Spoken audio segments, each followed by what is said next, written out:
Харе Кришна! Добро пожаловать на наш кулинарный канал, где мы вместе с вами готовим лучшие блюда индийской кухни. И сегодня мы с вами приготовим одно очень быстрое карри. Это будет зеленый горошек в зеленом соусе, потому что этот соус будет состоять из кинзы, зелени кориандра.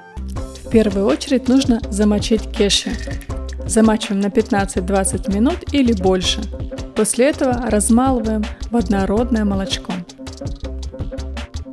Далее в чашу блендера помещаем листик кориандра, кинзу, а также туда же кладем чили и корень имбиря.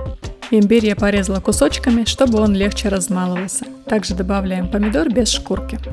И все это мы тщательно измельчаем и получаем вот такой однородный зеленый соус.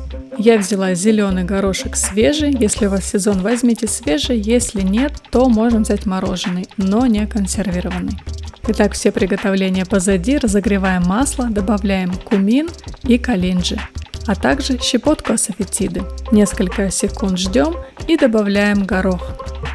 Горошек мы обжарим на сильном огне в течение 3-5 минут. Затем добавляем зеленый соус, который мы сблендировали заранее. Тщательно перемешиваем, добавляем соль и, закрыв крышкой, тушим в течение 3-5 минут. Как видно, соус даже поменял цвет, значит он готов. Добавляем кешью.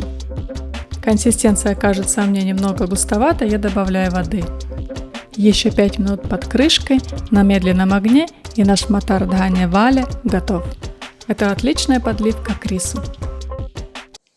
Вот такое у нас получилось зеленое нарядное карри. Я надеюсь, оно вам понравится, вы приготовите его и поделитесь с нами результатом. Если вам понравилось это видео, поставьте ему лайк, поделитесь, чтобы как можно больше людей узнали об этих рецептах. А мы увидимся с вами в новых видео. Харе Кришна!